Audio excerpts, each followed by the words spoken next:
ரோஹிணி பற்றி எல்லா உண்மையும் முத்து மீனாவும் கண்டுபிடிக்க ட்ரை பண்ணுறாங்க. அப்போ ரோஹிணி பற்றி வித்யாவும் பார்வதியும் சொன்ன கொஞ்சம் விஷயத்தை வந்து உளறிடுறாங்க. இதை கேட்ட விஜயா வந்து மெயின் டிசிஷன் எடுக்க போகிறாங்க. என்னதான் நடக்குது அப்படின்றத நம்ம பார்க்கலாம். அரேபியன் அணி சேனலில் போடுற வீடியோவை நீங்கள் இப்போ தான் ஃபர்ஸ்ட் டைம் பார்க்குறீங்கன்னா சேனலுக்கு சப்ஸ்கிரைப் பண்ணி சப்போர்ட் பண்ணுங்க. மீனா வேலை செஞ்சுட்டு இருக்கும்போது தான் முத்து அங்கே வராப்புல. ஸோ அப்போ வந்து மீனா வந்து முத்துக்கிட்ட சாப்பாடு வைக்கவா அப்படின்னு வந்து கேட்குறாங்க. அதுக்கு முத்து என்ன சொல்கிறாங்கன்னா, நான் மலேசியாவிலேருந்து கூட்டிகிட்டு வந்தேன் இல்லையா, அவங்க வந்து எனக்கு சாப்பாடு வாங்கி கொடுத்துட்டாங்க, நான் வேண்டாம்னு சொல்லியுமே கேட்காம சாப்பாடு வாங்கி கொடுத்துட்டாங்க அப்படின்னு சொன்னதும் மீனா வந்து முத்துவை வந்து திட்டுறாங்க. நீங்கள் சாப்பிட்டாச்சு அப்படின்றது எனக்கு ஏன் கால் பண்ணி சொல்ல வேண்டியதானே அப்படின்னு வந்து திட்டிட்டு இருக்காங்க. அப்பான்னு பார்த்து மனோஜும் ரோஹிணியும் அங்கே வராங்க. அப்போ முத்து மனோஜ்கிட்ட, நான் வந்து மலேசியாவிலேருந்து கூட்டிகிட்டு வந்தேன் இல்லையா, ரெண்டு பேரோட சொந்தக்காரங்க மலேசியா இருக்கிற ஜெயிலில் ஏதோ பெரிய வேலை பார்க்குறாங்க அப்படின்னு வந்து சொல்லிட்டு இருக்கும்போது தான், நீங்கள் எதுக்கு இந்த வேலையெல்லாம் பார்த்துட்டு இருக்கீங்க, எங்கள் அப்பா எப்படி போனால் உங்களுக்கு என்ன, இனிமேல் எங்கள் பிரச்சனையில் நீங்கள் தலையிடாதீங்க அப்படின்னு கோவப்பட்டு வந்து ரோஹிணி வந்து திட்டுறாங்க. அதுக்கு முத்து சரி அப்படின்னு வந்து சொல்லிடுறாரு. மீனா என்ன சொல்கிறாங்கன்னா, அப்பா ஜெயிலில் இருக்கிறாங்க அப்படின்னா அவங்கள எப்படியாவது வெளியில் எடுக்கலாம் தானே யோசிப்பாங்க, ஆனால் ரோஹிணி எதுக்காக வந்து கோவப்படுறாங்க அப்படின்னு வந்து மீனா கேட்குறாங்க. அப்போ முத்து என்ன சொல்கிறாங்கன்னா, எனக்கும் அதே டவுட்டாக தான் இருக்குது, இப்போ டவுட் வந்து அதிகமாகிடுச்சு, இதில் ஏதோ ஒரு ரகசியம் இருக்குது, நம்ம தான் கண்டுபிடிக்கணும் அப்படின்னு சொல்லிட்டு ஜீவா கொடுத்த கண்ணாடியை ரெண்டு பேருமே போட்டுட்டு அங்கே இங்கே நடந்துட்டு இருக்காங்க. ஃபர்ஸ்ட் என்கொயரியாக பார்வதி ஆண்டி வீட்டில் தான் வந்து ஸ்டார்ட் பண்ணணும் அப்படின்ட்டு முத்து டிசைட் பண்ணுறான். நெக்ஸ்ட் டே வந்து பார்வதி வீட்டுக்கு அல்வாவோட முத்துவும் மீனாவும் வந்து போகிறாங்க. பார்வதி விசாரிச்சுட்டு என்ன சொல்கிறாங்கன்னா, எனக்கு தெரிஞ்ச ஒரு பையனுக்கு வெளிநாட்டில் பொண்ணு வேணும் அப்படின்னு வந்து கேட்குறாங்க. உங்களுக்கு தெரிஞ்சவங்க வெளிநாட்டில் வேற இருக்காங்களா அப்படின்னு வந்து கேட்குறாங்க. அதுவும் உங்களுக்கு மலேசியாவில் நிறைய தெரிஞ்சவங்க இருக்காங்க இல்லையா, அதனால தானே ரோஹிணி எங்கள் வீட்டுக்கு மருமகளை நீங்கள் ஆக்குனீங்க அப்படின்னு வந்து கேட்குறான். அதுக்கு பார்வதி என்ன சொல்கிறாங்கன்னா, எனக்கு மலேசியாவில் யாரையுமே தெரியாது, எனக்கு ரோஹிணியோட அப்பாவையுமே தெரியாது அப்படின்னு வந்து சொல்கிறேன். ரோஹிணி ஸ்டார்டிங்கில் எனக்கு மசாஜ் பண்ணுவா, ரொம்ப பாசமாக பேசுவேன், விஜயாட்ட தான் வந்து ரோஹிணி மலேசியா பொண்ணு அப்படின்னு வந்து சொல்லியிருக்கா, அதுக்கப்புறம் தான் எனக்கே தெரியும் அப்படின்னு வந்து உளறிடுறாங்க. இதை பற்றி வித்யாட்டையும் விசாரிக்கணும் அப்படின்ட்டு முத்துவும் மீனாவும் வந்து டிசைட் பண்ணுறாங்க.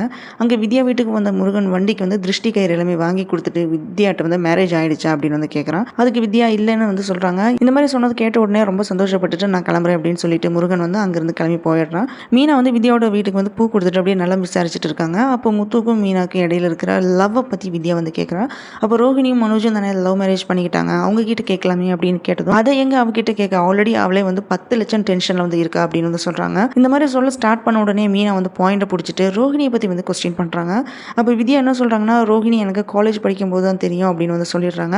ஆல்ரெடி ஒரு தடவை மீனாட்ட பேசும்போது எனக்கு ரோஹிணியை சின்ன வயசுலேருந்தே தெரியும் அப்படின்னு வித்யா சொன்னதை வந்து இப்போ மாற்றி வந்து பேசிகிட்டு இருக்காங்க. மீனா வித்யா சொல்கிறது எல்லாத்தையுமே வந்து நோட் பண்ணிட்டு இருக்காங்க. அதுக்கப்புறம் மீனா ரோஹிணியோட அப்பா பற்றி வந்து கேட்குறாங்க. இதனால வித்யாவுக்கு வந்து டவுட் வந்துடுது. மீனாவை எப்படியாவது இங்கேருந்து அனுப்பிடணும் அப்படின்ட்டு சாக்கு போக்கு சொல்லி அனுப்பிடுறா. அதுக்கப்புறம் முத்துவும் மீனாவும் மீட் பண்ணி வந்து பேசுகிறாங்க.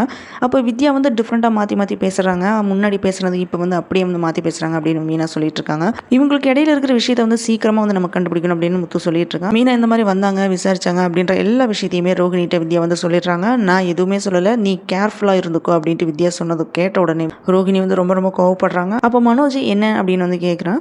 என் ஃபேமிலி விஷயத்தில் மீனாவும் முத்துவும் அடிக்கடி தேவையில்லாமல் தலையிடுறாங்க, அவங்களுக்கு சீக்கிரமாக அந்த கதிரை கண்டுபிடிச்சி பணத்தை வாங்கி கொடுத்துடணும் அப்படின்ட்டு ரோஹிணி வந்து சொல்லி சமாளிச்சிடுறாங்க. அங்கே மீனை வந்து இன்னொரு இடத்துக்கு பூ கொடுக்க போகிறாங்க. அவங்களோட பூ பெட்டியை வந்து சிந்தாமணி ஆளுங்க வந்து தூக்கிட்டு போயிடுவாங்க. அந்த பூ பெட்டியை தூக்கிட்டு அவங்க சிந்தாமணி வீட்டுக்குள்ளே தான் போகிறாங்க. அந்த சிந்தாமணி வீட்டுக்குள்ளே போன உடனே அங்கே சிந்தாமணி மீனா வந்து சாப்பிட சொல்லிட்டு இருக்காங்க. நீ பேசாமல் என் கூடயே வேலைக்கு வந்துரு அப்படின்னு வந்து மிரட்டுறாங்க. ஆனால் மீனா என்ன சொல்கிறாங்கன்னா, எனக்கு செல்ஃப் கான்ஃபிடென்ட் அதிகம், நான் அவங்க கூட இருக்க வேண்டிய அவசியம் இல்லை அப்படின்னு வந்து சொல்லிடுறாங்க. அண்ணாமலை வீட்டில் இருக்கும்போது முத்து வந்து அப்பா அப்பா அப்படின்னு கத்திட்டே வராரு. எதுக்கடா இப்படி கத்திட்டு வர அப்படின்னு கேட்டதும், நீ இதில் சைனை போட, உனக்கு ஃபஸ்ட்டு பாஸ்போர்ட் எடுக்கணும் அப்படின்னு வந்து சொல்கிறான் முத்து.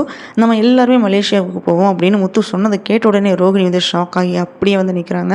ரோஹிணியோட அப்பா வந்து ஜெயிலில் இருக்காரு, நம்ம யாருமே போய் அவங்க கிட்ட பேசலனா அவர் ஃபீல் பண்ண மாட்டாரா அப்படின்னு வந்து முத்து சொல்கிறான். அப்போ நம்ம அங்கே போய் எங்கே ஸ்டே பண்ணுறது அப்படின்னு கேட்டோம். அதான் ரோஹிணிக்கு எப்படியும் பெரிய வீடு ஒன்று இருக்கும், அவங்களோட சித்தி அங்கே தானே ஸ்டே பண்ணியிருக்காங்க, அந்த வீட்டில் போய் நம்மளும் வந்து ஸ்டே பண்ணிக்கலாம் அப்படின்னு வந்து முத்து சொல்கிறான். அதுக்கு ரோஹிணி வேணாம் அப்படின்னு வந்து சொல்கிறாங்க. ஆனால் விஜயா வந்து என்ன சொல்கிறாங்கன்னா, கண்டிப்பாக நம்ம அங்கே போகிறோம் அப்படின்னு வந்து சொல்லிடுறாங்க. இப்படி தான் வந்து எபிசோடு வந்து முடிஞ்சிருக்கு. இந்த எபிசோடு வந்து செம்மையாக வந்து முடிஞ்சிருக்கு. பாவம் ரோஹிணி என்ன பண்ண போகிறாங்களோ தெரியல, எப்படி இந்த சிச்சுவேஷனை வந்து ஹேண்டில் பண்ண போகிறாங்க அப்படின்றத நம்ம நாளைக்கு தெரிஞ்சிடும்.